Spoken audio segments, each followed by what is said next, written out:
किन्नर चुड़ैल। गोरखपुर नाम का एक गांव हुआ करता था। उस गांव में ज्यादा लोग नहीं रहते थे। उस गांव में एक गर्भवती विधवा औरत रहती थी। उस औरत का नाम कमला था। कमला अपने घर में अकेली रहती थी। उसके पति की सारी जायदाद उसके नाम हो गई थी, पर सभी गांव वाले उस औरत को मनहूस औरत समझा करते थे और सभी उससे नफरत किया करते थे। एक बार कमला राशन की दुकान पर खाने का सामान खरीदने जाती है। भैया जी, जरा 1 किलो दाल चावल देना। अरे हाय हाय हाय हाय हाय हाय! अरे मनहूस औरत, मेरी दुकान में अपशुगन करवाने आ गई क्या? हैं? चल जा यहाँ से। मैं कुछ नहीं देने वाला हूँ तुझे। भाग भाग यहाँ से, चल जा, निकल। भैया जी, ऐसा मत कहिए। मैं गर्भवती हूँ, मुझे खाने की बहुत जरूरत है। मुझे खाना दे दीजिए। दुकानदार कमला को वहां से धक्के मारकर भगा देता है। तभी कमला रोते रोते उस गांव के किन्नरों के इलाके में आ जाती है। गांव वाले किन्नरों को उसी इलाके में रखा करते थे, क्योंकि वो लोग किन्नरों को पसंद नहीं करते थे और उनके इलाके में रहने से मना करते थे। तो किन्नरों ने उसी गांव में अपना एक इलाका बना लिया था। जब किन्नर लोग देखते हैं कि एक गर्भवती महिला रोते रोते उनके इलाके में आ गई है, तो सारे किन्नर कमला के पास जाकर उसका हाल पूछने लगते हैं। क्या हुआ बहन, तुम्हारी गर्भवती अवस्था में इतनी बुरी हालत कैसे है? तुम रो क्यों रही हो? तुम डरो मत, हम तुम्हें कोई नुकसान नहीं पहुंचाएंगे। तुम शांत होकर सब बताओ कि हुआ क्या है। मैं कमला हूँ। मैं गांव के दूसरे इलाके से आई हूँ। 2 महीने पहले ही मेरे पति की मौत हुई है। मुझे गांव के लोग मनहूस मानते हैं, क्योंकि मैं विधवा हूँ और गर्भवती भी।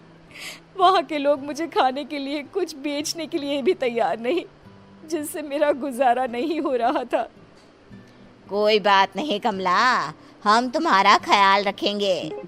किन्नर लोग कमला को एक खाली घर में रहने के लिए जगह दे देते हैं और उसकी देखभाल भी करते हैं। कुछ ही महीने बाद कमला अपने बच्चे को जन्म देती है, पर अफसोस, कमला बच्चे को जन्म देते ही अपनी जान गंवा देती है।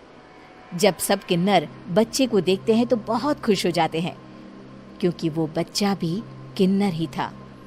कमला ने एक किन्नर बच्चे को जन्म दिया था।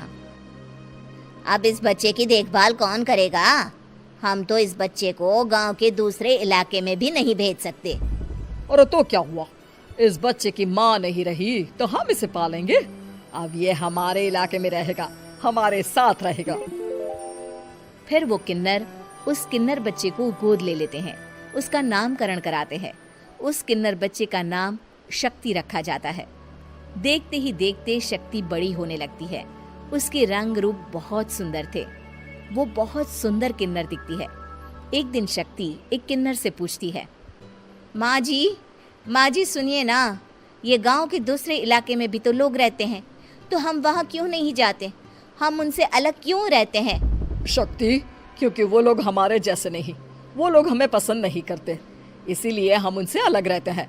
क्यों? वो हमें क्यों पसंद नहीं करते? मुझे एक बार उस इलाके में जाना है। मैं एक बार वहाँ जाकर घूम कर आऊं। शक्ति, खबरदार, जो तू उस इलाके में कभी भी गई तो अपनी जान नहीं गंवाना चाहती तो उस इलाके में कभी कदम भी नहीं रखेगी, समझी? इतना कहकर वो किन्नर वहाँ से चली जाती है। शक्ति उस किन्नर की बात सुनकर बहुत रोती है। माँ जी, ऐसा कैसे कह सकती हैं? उन्होंने इतनी सी बात के लिए मुझे इतना डांटा। अब तो मैं उस इलाके में जरूर जाऊंगी। फिर एक दिन शक्ति गांव के दूसरे इलाके में चुपके से जाती है। ये लोग तो हमारे जैसे ही इंसान हैं, तो ये हमसे नफरत क्यों करते हैं? जब शक्ति उस इलाके में पहुंचती है तो गांव के सारे आदमी उसके रूप से मोहित हो जाते हैं। वो लोग ये अंदाजा नहीं लगा पाते कि वो किन्नर है। शक्ति की सुंदरता देखकर सारे गांव वाले उसकी तारीफ करने लगते हैं। तभी गांव का चक्कर लगाने गांव के जमींदार का बेटा हर्ष वहां पहुंचता है। हर्ष भी दिखने में बहुत सुंदर होता है।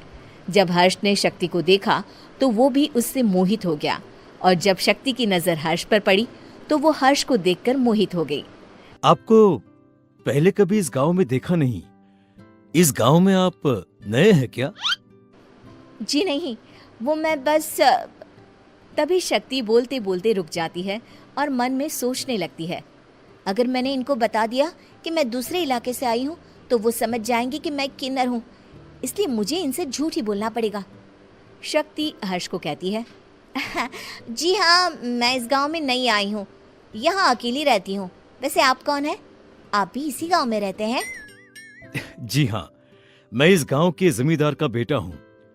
आपको किसी भी चीज की जरूरत पड़े तो आप मुझे बता देना, मुझे अच्छा लगेगा। ऐसे ही शक्ति और हर्ष एक दूसरे से रोज मिलने लगते। वो दोनों अपने प्यार का इजहार करने एक दूसरे से मिलने जाते हैं।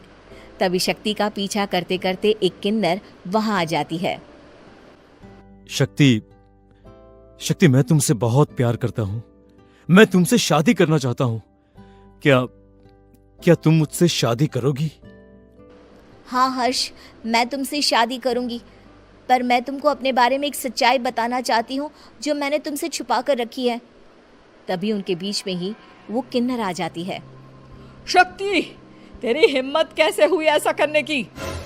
वो किन्नर शक्ति को खींचकर गांव के जमींदार के पास ले जाती है। हर्ष भी वहां शक्ति को बचाने के लिए पहुंच जाता है। जमींदार शक्ति और हर्ष के प्यार के बारे में सुनकर गुस्से में आ जाता है और शक्ति को गांव के बाहर निकालने की सजा देता है।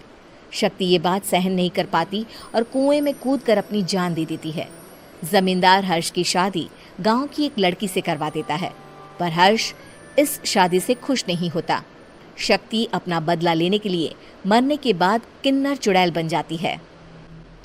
अब मैं इन गांव वालों को नहीं छोड़ूंगी, अब इनसे मैं अपने प्यार का बदला लूंगी। किन्नर चुड़ैल गांव वालों को परेशान करना शुरू कर देती है। एक बार वो रात को गांव के खेतों में पहुंच जाती है और वहां आग लगा देती है। सारी फसल जल के राख हो जाती है। जब एक आदमी रात को उठकर देखता है कि खेत में आग लग गई है तो वो वहां पहुंच जाता है। वो देखता है कि खेतों के बीचों बीच एक किन्नर चुड़ैल खड़ी है और वहां खड़े होकर ताली बजा रही है। गांव वाला किन्नर चुड़ैल को देखकर बेहोश हो जाता है। जब सुबह उस आदमी को होश आता है तो वो सीधा जमींदार के पास जाता है। अरे जमींदार साहब, अरे वो किन्नर चुड़ैल ने मेरी सारी फसल जला दी। अब मैं क्या करूंगा? क्या होगा मेरा? जमींदार चुड़ैल किन्नर का नाम सुनते ही सब कुछ समझ जाता है। अब वो बहुत डर जाता है। उसी रात को जब जमींदार डर के मारे अपने कमरे में सो नहीं पाता, तभी वहां अचानक से किन्नर चुड़ैल आ जाती है। किन्नर चुड़ैल जोर जोर से जमींदार के आगे खड़ी होकर हंसने लगती है और ताली बजाने लगती है। जमींदार उस डरावनी किन्नर चुड़ैल को देखकर बहुत डर जाता है। तूने मेरे साथ बहुत बुरा किया, अब मैं तुझे जान से मार दूंगी। नहीं नहीं नहीं नहीं नहीं, मुझे माफ कर दो, मुझे मत मारो। मैं कभी ऐसा दोबारा नहीं करूंगा। अब तुम जो बोलोगी वही मैं करूंगा। ठीक है, मैं चाहती हूँ कि किन्नर इलाका गांव के इलाके से जुड़े और गांव का कोई भी आदमी किन्नर समाज से द्वेष ना करे, उससे नफरत ना करे, नहीं तो मैं सारे गांव को मार दूंगी।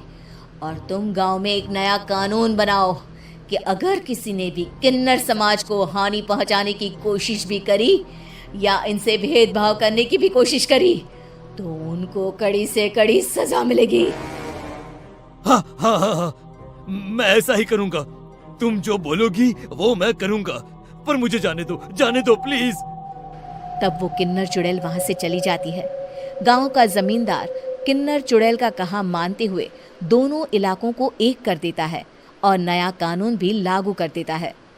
तब से वहां किन्नर समाज और बाकी गांव वाले शांतिपूर्वक रहने लगते हैं।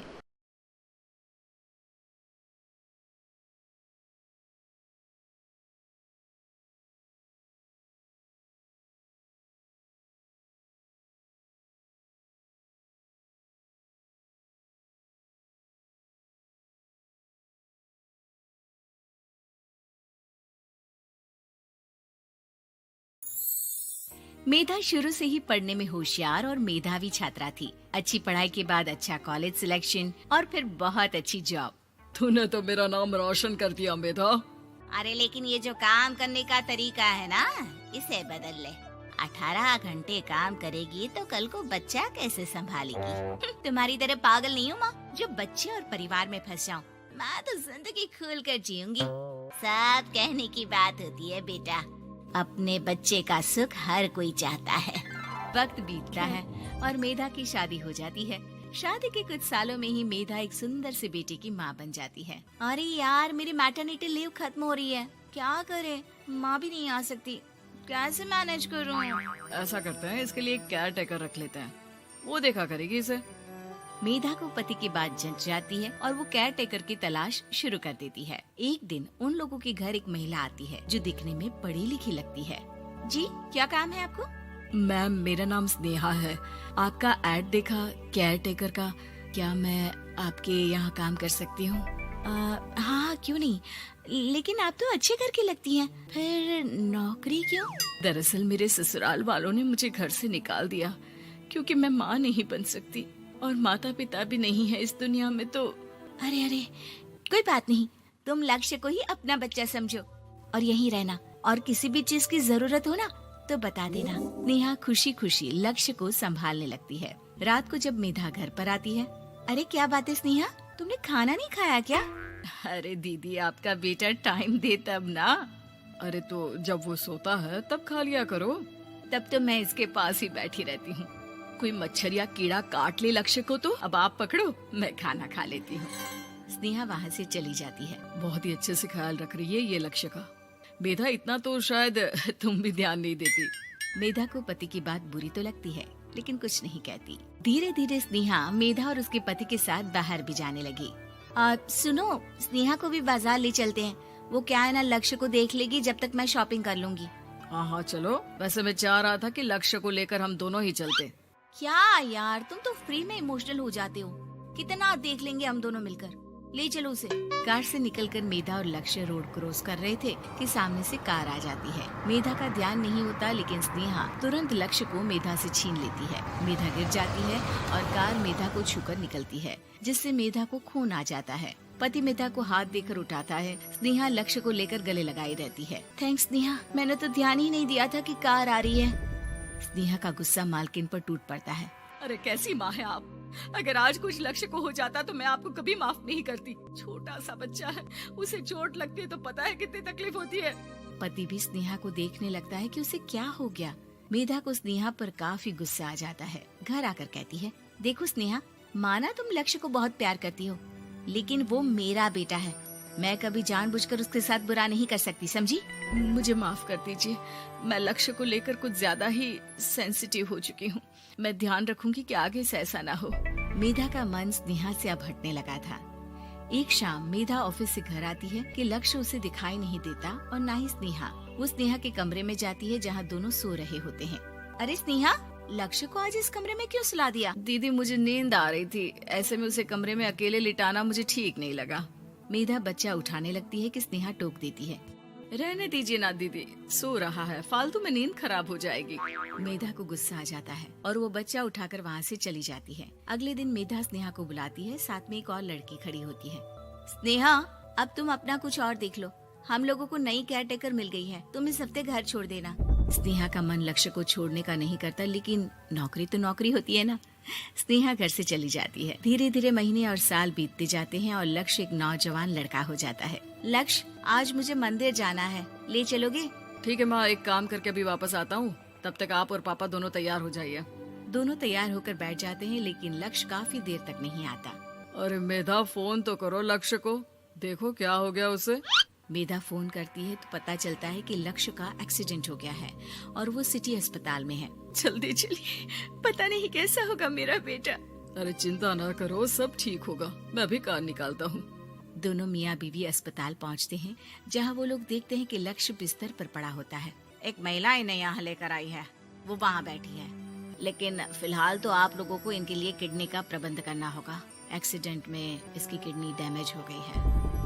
मेरी ले लीजिए डॉक्टर साहब, मेरे बेटे को बचा लीजिए। नहीं नहीं, आप माँ हैं, आपकी नहीं ले सकते, पिता की भी नहीं। आप किसी रिलेटिव या दोस्त से पता कर लें, और हाँ थोड़ा जल्दी करें क्योंकि देर होने से मामला बिगड़ सकता है। मेधा बैठकर रोने लगती है कि वहाँ डॉक्टर आ जाते हैं। जिस औरत ने आपके बेटे को यहाँ भर्ती कराया था, वो अपनी किडनी आपके बेटे को देना चाहती है। कौन है वो, कहाँ है वो? तभी वहाँ स्नेहा आ जाती है। स्नेहा तुम? मैं लक्ष्य को पहचान नहीं पाई थी, लेकिन आप लोगों को देखकर समझ गई कि ये लक्ष्य है, इसलिए वापस आ गई। मैं अपनी किडनी आपके बेटे को देना चाहती हूँ। मेरी अपनी तो कोई औलाद नहीं, लेकिन लक्ष्य में मैंने हमेशा अपना बच्चा देखा। तुम धन्य हो स्नेहा, जो इतने साल में भी लक्ष्य को भूल नहीं पाई। सही मामले में तो वो तुम्हारा ही बच्चा होगा, क्योंकि जन्म भले ही मैंने दिया हो, लेकिन आज तुम उसकी जिंदगी बचा रही हो।